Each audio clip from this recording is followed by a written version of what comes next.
Well, we are doing something a little different. Normally, we only showcase the voices of women, but today we're also going to bring on somebody who's doing some really important work. And this is somebody I've known for a long time. One of the things that's been a part of my life is I've been a business owner for 12 years, and this entire time I've been a member of the Minneapolis Regional Chamber of Commerce. And I spent a lot of time on a committee, a small business committee, and I ran that. And I got a chance to get to know our next guest really well. His name is Jonathan Weinhagen, and he is the CEO and president of the Minneapolis Regional Chamber of Commerce.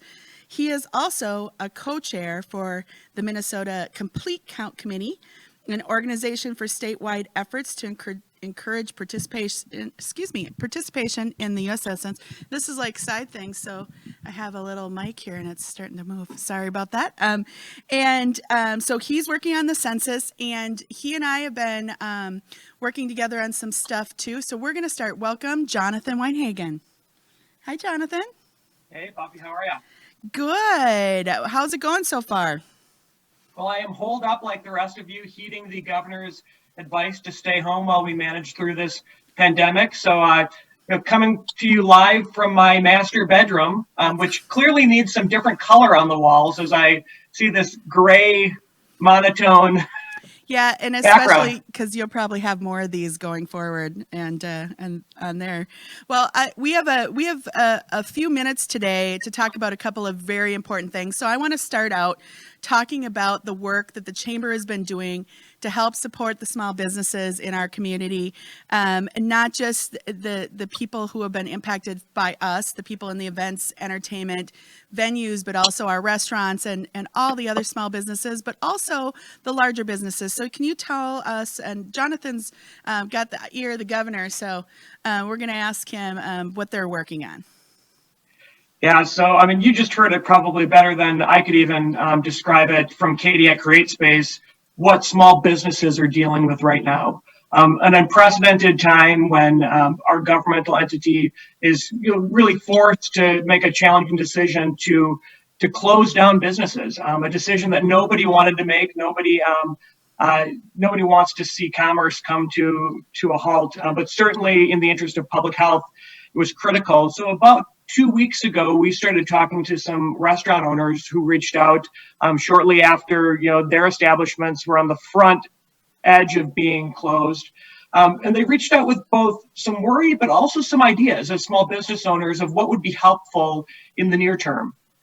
So we really quickly mobilized and launched a campaign that we are calling Too Local to Fail. It has kind of in the immediate term been a tool for advocacy. So at the state level, we pushed the administration really hard to do the 30-day deferment on the sales tax that was due on March 20th to give kind of that 30-day window of additional cash flow and resource for small businesses. We've been working to really push for forgivable loans and grants. We hear a lot of opportunities and options around emergency loan programs at low interest, which is great.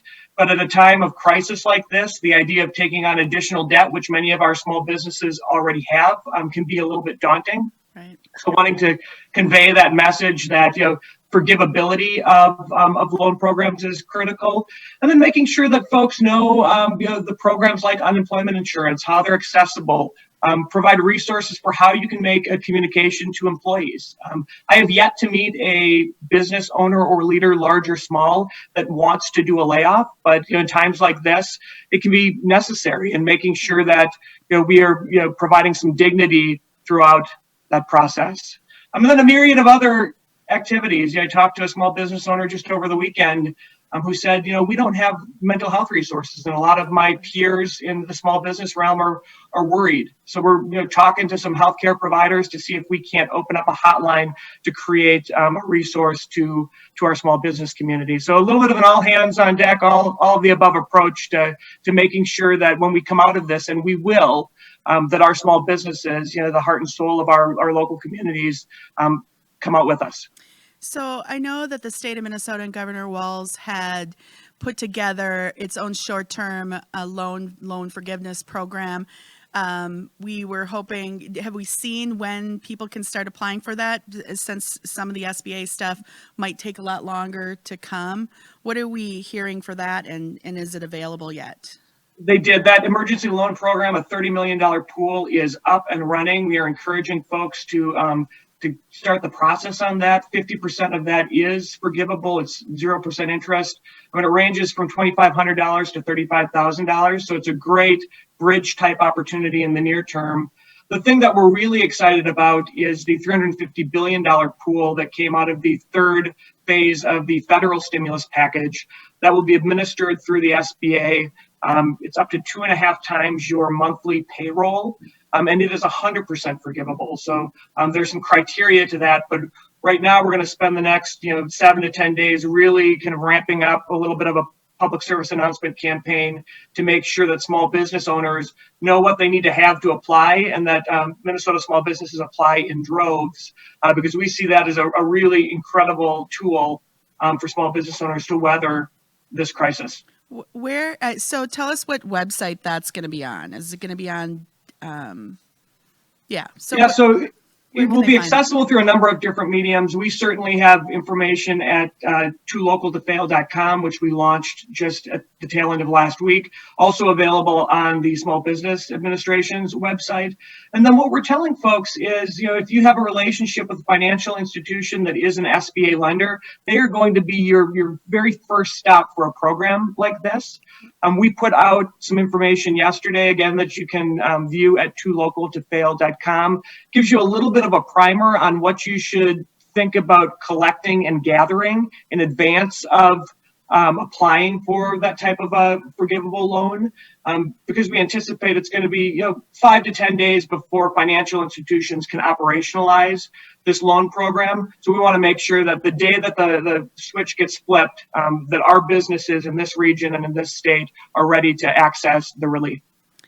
So what are you hearing from, you talked a little bit about some of the small business stuff, but we have a lot of Fortune 500 companies in this town, and their needs are completely different than ours. Some of them have been very gracious in raising their wages, providing support. What are you seeing from that community, and what can we be looking for in the future from them? Yeah, Minnesota has a corporate community that is second to none, and we're seeing that in real time. You referenced examples of some of our largest companies, global brands that are raising wages, helping people through this time. Similarly, are creating pools of resources to help support the nonprofit community and the small business community. I do see this as a real opportunity for us to rethink how we engage locally. I think we're going to have a whole new conversation about supply chain. We've spent the last couple of decades thinking about the globalization of our supply chain. And while I don't think that goes away completely, I do think we're seeing some of the material weaknesses in that supply chain. And there's a real opportunity for small companies, particularly when you live in a headquarters rich community like we do, to think about what the future of connecting small and mid-sized businesses to our largest employers. I think the other thing that we have to think about with large employers is they're going to need some relief too. They're probably in a space where that relief doesn't need to come as quickly. When we talk to small business owners, we often hear no more than maybe a couple of weeks of liquidity. But I do think that there are some kind of longer term impacts on kind of our largest employers. And we're going to need to think, and the federal stimulus package is thinking about, how do we support them so that they similarly come out on the tail end of this just as strong as when they went into it. Right. So a lot of travel has been delayed or canceled, and obviously we're a hub for Delta. The Metropolitan Airports Commission has an expansion plan and all that kind of stuff.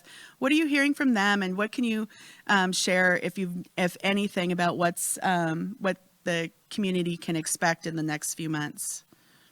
Yeah, so having regular conversations with our partners over at Delta and the airport, this has been crushing. I happen to travel back from Orlando. We cut our spring break short. Spring break for everybody, right? Like we spend 6 months in order to get now to go anywhere, right? Yeah, but it was a little eerie traveling through the airport. So we have been working with Delta and some of our local policymakers to carry a message to the federal government. We're going to need some relief for airlines. We've seen this movie before. We've been through this through the 9/11 crisis, through the Great Recession. So I think we're going to see some similar activity and needs for the airline community. I also think we learned a lot from those last two downturns, and the airline community learned a lot. So they're much better prepared to go through and come out of this pandemic and this crisis this time around. So I'm hopeful that there is a future where air travel and connecting across the globe will be something that we go back to. But to your point, Buffy, 6 months at least of a little bit more kind of stay in place and caution around the travel industry. Yeah, I haven't taken a vacation in 5 years, and we had a trip planned at the end of April to go to New Orleans to the Jazz Fest. New Orleans is now becoming the next epicenter, and so I think a lot of us who've been traveling are a little weary and just ready for that. To kind of just sort of help people understand what's happening right now. I mean, we are in a mostly 2-week stay-at-home order. The city, I mean, from your point of view and everybody else's, how can you help summarize that for us and give us a way that looks in terms of the city and the region that you support?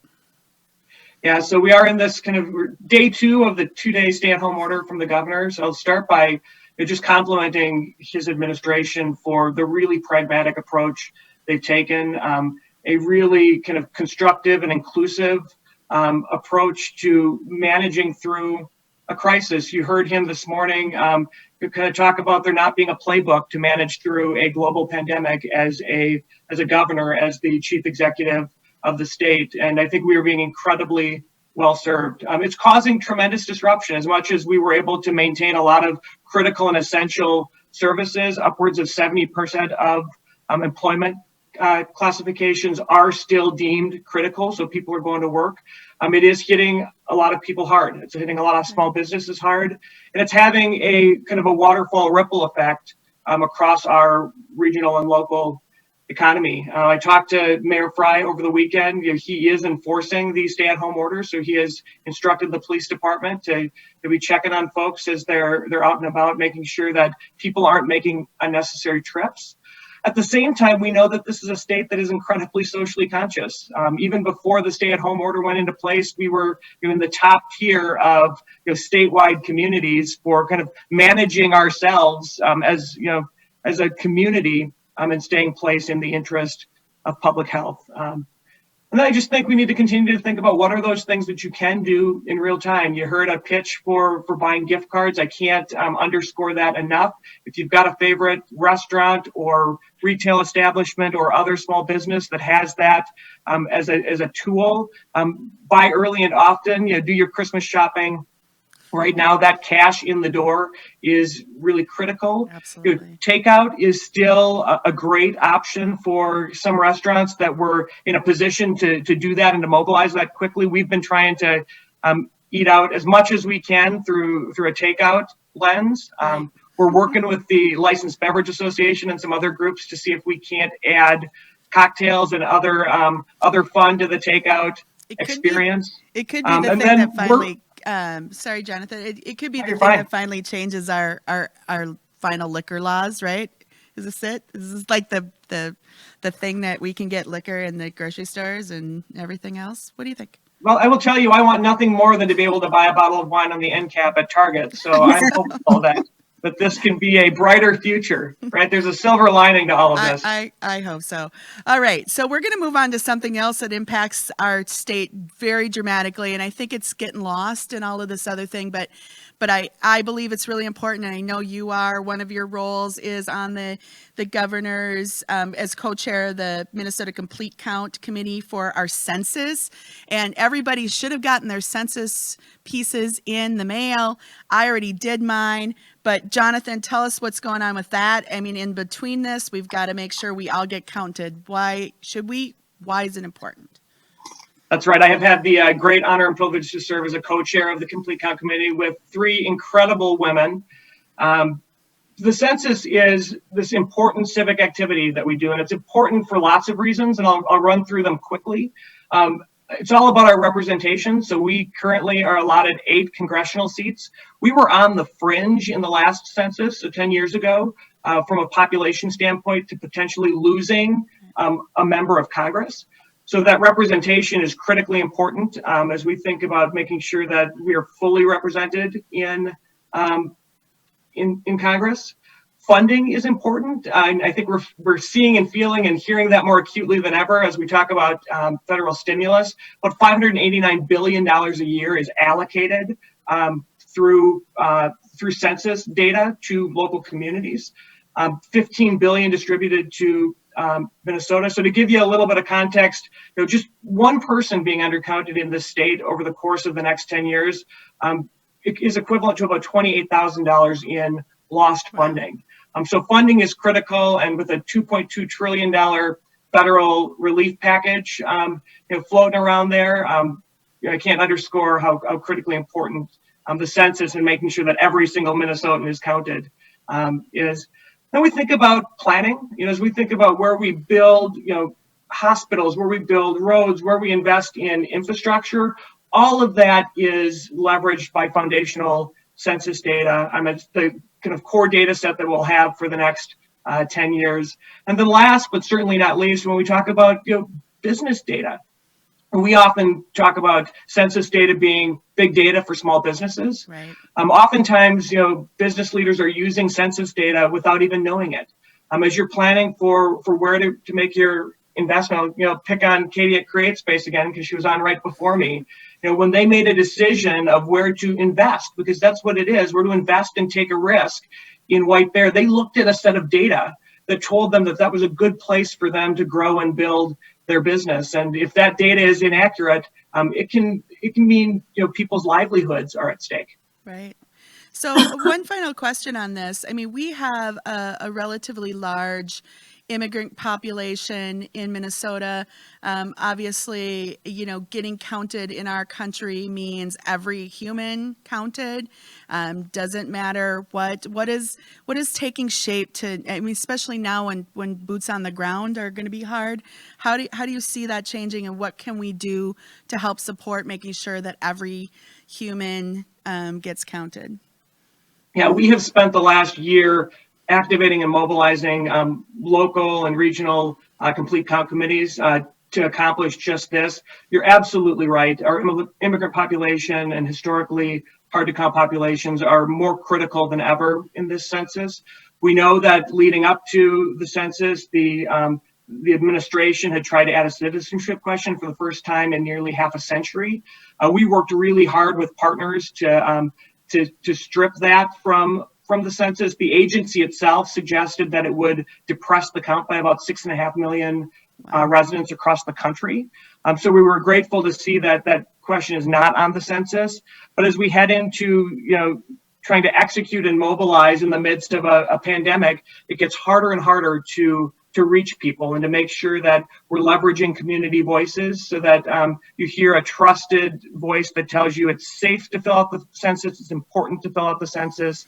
So we're kind of in hyper mode, thinking about what are the next practices in real time, not to throw out a year's worth of really good mobilization work, but we need to think about how we mobilize differently.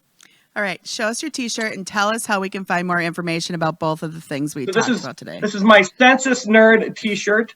I encourage everybody to go to Minnesota has a 2020 census website that gives you all of the information of why the census matters, why you need to count, and all of the resources that you might need to tap into it. This is and probably should be the most technological census of our day as we're in 2020. So it is digitized. So we're encouraging folks to jump online and complete the census.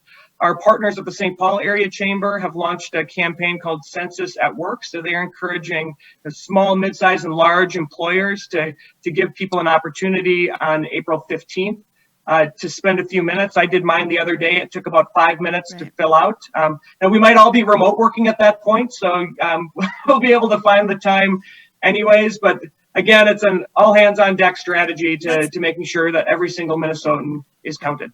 Instead of the other websites, let's break that one today. Minnesotans, get out, fill out your census. You're just hanging out at home anyway. It doesn't take very long. Thank you so much, Jonathan. You know, I just finishing this up and I'm available to work next week. So tell me what you need. I've got a whole list. I'm sure you do. Thanks so much, Jonathan. Thank you. All right. I'm going to take it back to Carla